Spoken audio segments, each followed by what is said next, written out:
আসসালামু আলাইকুম। জানিয়ে দেব আমাদের হাতে আসা সর্বশেষ গুরুত্বপূর্ণ সংবাদ। শুরুতেই সংবাদ শিরোনাম। মহানবী সাল্লাল্লাহু আলাইহি ওয়াসাল্লামের ব্যঙ্গচিত্র প্রকাশের অভিযোগে উত্তাল তুরস্ক, জানাবো বিস্তারিত। এরপর জানিয়ে দেব ইসরায়েলের ছোড়া প্রজেক্টাইল ধ্বংস করল ইরান। ইসরায়েলের কাছে নতুনভাবে $510 মিলিয়ন অস্ত্র বিক্রির অনুমোদন করলেন যুক্তরাষ্ট্র। ভারতের রাসায়নিক কারখানায় ভয়াবহ বিস্ফোরণ, এতে নিহত হয়েছেন কমপক্ষে 34 জন। এবার ট্রাম্পকে বিদায় করতে আয়োজন করে নামছেন ইলন মাস্ক, জানাবো বিস্তারিত। এবং সর্বশেষ জানিয়ে দেব ইসরায়েলের মৃত্যু সন্নিকটে বললেন ইরানি জেনারেল, তবে কি আবারও যুদ্ধের হুঁশিয়ারি? এতক্ষণ শুনছিলেন সংবাদ শিরোনাম, এবারে বিস্তারিত। তার আগে নতুন নতুন আপডেট নিউজ পেতে আমাদের চ্যানেলটি সাবস্ক্রাইব করে রাখুন। তুরস্কের ইস্তানবুলে একটি ম্যাগাজিনে হযরত মুহাম্মদ সাল্লাল্লাহু আলাইহি ওয়াসাল্লামের ব্যঙ্গচিত্র প্রকাশ হয়েছে বলে অভিযোগ উঠেছে। এ অভিযোগে সোমবার সহিংস বিক্ষোভ ছড়িয়ে পড়ে দেশটিতে। রাবার বুলেট ও টিজার গ্যাস ব্যবহার করে উত্তেজিত জনতাকে ছত্রভঙ্গ করে দেয় পুলিশ। বার্তা সংস্থা এফপির এক প্রতিবেদনে তথ্য জানায়, ঘটনার সূত্রপাত হয় ইস্তানবুলের প্রধান কৌশলী লেমান ম্যাগাজিনের সম্পাদকদের বিরুদ্ধে গ্রেপ্তারি পরোয়ানা জারির পর। অভিযোগ, ম্যাগাজিনটির গত 26 জুন 2025 সংখ্যায় একটি কার্টুনে ধর্মীয় মূল্যবোধকে অপমান করা হয়েছে। প্রধান কৌশলীর অফিস জানায়, লেমান ম্যাগাজিনে প্রকাশিত একটি কার্টুন ধর্মীয় মূল্যবোধকে প্রকাশ্যে অপমান করেছে। এই ঘটনায় সম্পৃক্ত ব্যক্তিদের বিরুদ্ধে গ্রেপ্তারি পরোয়ানা জারি করা হয়েছে। সোশ্যাল মিডিয়ায় ছড়িয়ে পড়া সাদা কালো ছবিতে দেখা গেছে আকাশে ভাসমান দুটি চরিত্র। একজন বলছেন সালাম আলাইকুম আমি মোহাম্মদ, উত্তরে অপরজন বলেন ওয়ালাইকুম আসসালাম আমি মুসা। তবে ম্যাগাজিনের প্রধান সম্পাদক তুনচাই আগুন ফ্রান্সের প্যারিস থেকে এফপিকে জানায়, এটি হযরত মুহাম্মদ সাল্লাল্লাহু আলাইহি সাল্লামের ব্যঙ্গচিত্র নয়, বরং ইসরায়েলি হামলায় নিহত একজন মুসলিমের কাল্পনিক নাম মোহাম্মদ হিসেবে ব্যবহৃত হয়েছে। সারা দুনিয়ায় প্রায় 20 কোটি মানুষের নাম মোহাম্মদ। এর কোনো যোগসূত্র নবীজি সাল্লাল্লাহু আলাইহি ওয়াসাল্লামের সঙ্গে নেই। আমরা কখনো এমন ঝুঁকি নিতাম না। লেমান এক্সে একাধিক পোস্টে দাবি করেছে তাদের কার্টুনটি ইচ্ছাকৃতভাবে ভিন্নভাবে উপস্থাপন করা হয়েছে উস্কানিমূলক উদ্দেশ্যে। কার্টুনিস্ট একটি ইসরায়েলি হামলায় নিহত নিরপরাধ মুসলিমের ধর্মীয় অধিকার তুলে ধরতে এই চিত্র এঁকেছেন। এর মাধ্যমে ধর্মীয় অনুভূতি বা মূল্যবোধ হেয় করার উদ্দেশ্য ছিল না। ইসরায়েলের ছোড়া প্রজেক্টাইল ধ্বংস করেছে ইরান। দেশটির সেনাবাহিনীর আকাশ প্রতিরক্ষা মাধ্যমে এসবের মোকাবেলা করেছে। এসব অভিযানের ভিডিও প্রকাশ করা হয়েছে। মঙ্গলবার 1 জুলাই মেহের নিউজ এজেন্সির একটি প্রতিবেদনে তথ্য জানানো হয়েছে। প্রতিবেদনে বলা হয়েছে, ইরানি সেনাবাহিনীর বিমান প্রতিরক্ষা ইউনিট সফলভাবে ইসরায়েলের ছোড়া ড্রোন ধ্বংস করেছে। আকাশ প্রতিরক্ষার মাধ্যমে তাদের ছোড়া ক্ষুদ্র আকারের মাইক্রো এয়ার ভেহিকলসের মোকাবেলা করা হয়েছে। ইরান ইসরায়েলের মধ্যকার 12 দিনের যুদ্ধে এসব হামলা চালানো হয়েছে। মেহের নিউজ জানিয়েছে, ইসরায়েলে প্রথমে কোনো পূর্ব ঘোষণা ছাড়াই ইরানে আক্রমণ চালায়। দেশটির হামলার শীর্ষ সামরিক কর্মকর্তা, পারমাণবিক বিজ্ঞানী এবং অসংখ্য সাধারণ নাগরিক নিহত হন। মার্কিন পররাষ্ট্র দপ্তর স্থানীয় সময় সোমবার 30 জুন ঘোষণা করেছে যে দেশটি ইসরায়েলকে $510 মিলিয়ন গাইডেড মিউনিশ কিট এবং সংশ্লিষ্ট সহায়তা প্রদানের অনুমোদন দিয়েছে।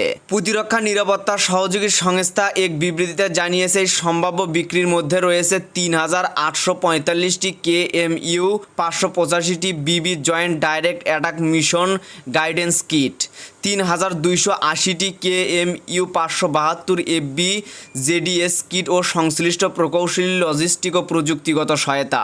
ডিএসসি বলেছে, এই প্রস্তাবিত বিক্রি ইসরায়েলের সীমান্ত গুরুত্বপূর্ণ অবকাঠামো এবং জনবসতি রক্ষার সক্ষমতা বাড়িয়ে বর্তমান ও ভবিষ্যৎ হুমকি মোকাবেলায় সাহায্য করবে। এই ঘোষণা আসে এমন এক সময় যখন ইসরায়েল গাজা উপত্যকায় নির্মম সামরিক অভিযান চালিয়ে যাচ্ছে।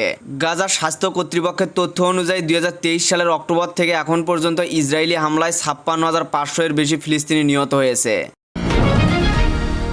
ইরাকের কিরকুক বিমানবন্দরের সামরিক অংশে স্থানীয় সময় সোমবার 30 জুন রাতে দুটি রকেট আঘাত হেনেছে বলে খবর পাওয়া গেছে। এতে 2 নিরাপত্তা কর্মী আহত হন। ঊর্ধ্বতন একজন নিরাপত্তা কর্মকর্তার বরাত দিয়ে আন্তর্জাতিক একটি বার্তা সংস্থা এই তথ্য জানিয়েছে। খবর আল আরাবিয়ার। জানা গেছে, বিমানবন্দরের দুটি ছাড়াও কিরকুক শহরে আরেকটি বাড়িতে একটি রকেট আঘাত হানে, যার ফলে ক্ষয়ক্ষতি হয়। নাম প্রকাশ না করার অনুরোধ জানিয়ে স্থানীয় কর্মকর্তা সংবাদ মাধ্যমকে বলেছে, কিরকুক বিমানবন্দরের সামরিক অংশে দুটি কাতিউস রকেট পড়েছে। এর মধ্যে একটি রকেট বিস্ফোরিত হয়নি বলেও জানান তিনি। প্রতিবেদন মতে কিরকুকের বিমানবন্দরের সামরিক সেক্টরে ইরানি সেনাবাহিনী, ফেডারেল পুলিশ এবং হাশেদ আল সাবির ঘাঁটি রয়েছে, যা সাবেক ইরানপন্থী আধা সামরিক বাহিনীর একটি জোট এবং এখন নিয়মিত সশস্ত্র বাহিনীর সঙ্গে একীভূত রয়েছে। ভারতে একটি সামরিক কারখানায় ভয়াবহ বিস্ফোরণ হয়েছে, এতে কমপক্ষে 34 জন নিহত হয়েছেন। দুর্ঘটনায় আহত হয়েছেন আরও 35 জন। দেশটির দক্ষিণাঞ্চলীয় তেলেঙ্গানা রাজ্যের সান্ডারেড্ডি জেলার পাশমিলার শিল্প এলাকায় একটি চুল্লিতে বিস্ফোরণের ঘটনা ঘটে। মঙ্গলবার 1 জুলাই এ তথ্য জানিয়েছে সংবাদ মাধ্যম বিবিসি। জেলা প্রশাসন জানিয়েছে শিগাচি কেমিক্যালস কারখানায় ঘটে যাওয়া এই দুর্ঘটনায় 4 জনকে শনাক্ত করা হয়েছে। বাকি 23 জনকে শনাক্ত করার চেষ্টা চলছে। ভারতের প্রধানমন্ত্রী Narendra Modi social media platform এক্সে লিখেছেন, তেলেঙ্গানার সান্ডারেড্ডিতে কারখানায় অগ্নিকাণ্ডে প্রাণহানির ঘটনায় আমি শোকাহত। যারা তাদের প্রিয়জনদের হারিয়েছেন তাদের প্রতি আমার সমবেদনা। আহতদের দ্রুত আরোগ্য কামনা করছি।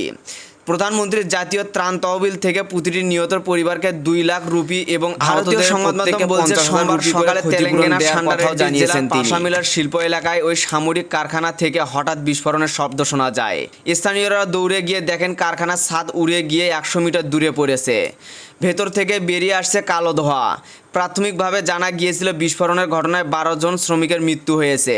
আহত হয়েছেন বেশ কয়েকজন, কিন্তু ক্রমশ মৃতের সংখ্যা বাড়তে থাকে। দমকল বাহিনী আগুন নিয়ন্ত্রণে আনার পর ধ্বংসস্তূপ সরিয়ে উদ্ধার কাজ শুরু হয়।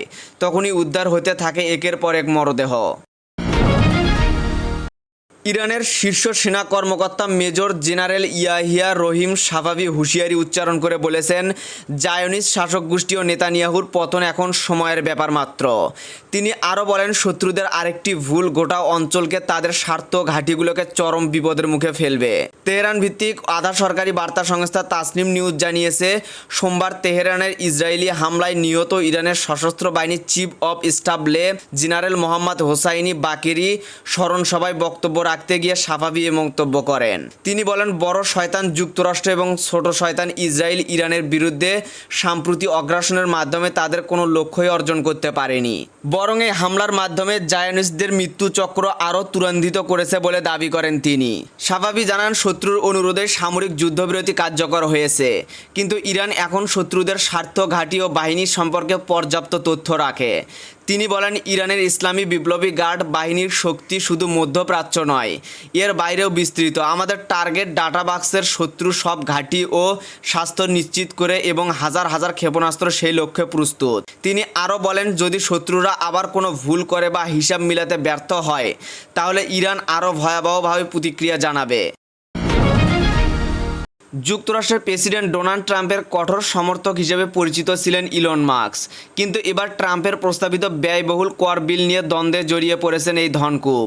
সোমবার 1 জুলাই সামাজিক যোগাযোগ মাধ্যম এক্সে জানিয়েছেন, সিনেটে বিতর্কিত বিল পাশ হলে তিনি আমেরিকা পার্টি নামে একটি নতুন রাজনৈতিক দল গঠন করবেন।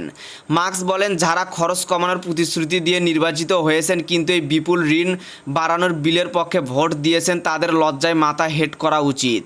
আমি নিশ্চিত করব তারা যেন আগামী নির্বাচনে প্রাথমিক পর্বেই বাদ পড়েন। কিছুক্ষণ পর দেওয়া আরেক পোস্টে মাস্ক বলেন, এই বিল পাস হলে পরদিনেই আমি আমেরিকা পার্টি গঠন করব।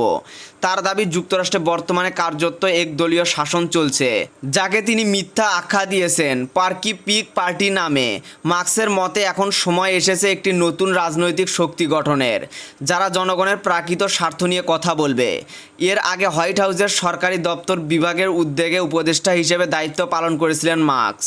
ট্রাম্পের পূর্ব নির্বাচিত প্রচারে তিনি প্রায় $275 মিলিয়ন খরচ করেছিলেন, কিন্তু সাম্প্রতিক সময়ে প্রস্তাবিত কর বিল ঘিরেই সম্পর্ক তিক্ত হয়ে উঠেছে। এখন এই পর্যন্তই ছিল। পরবর্তী আপডেট নিউজ জানতে আমাদের চ্যানেলের সাথেই থাকুন। ধন্যবাদ।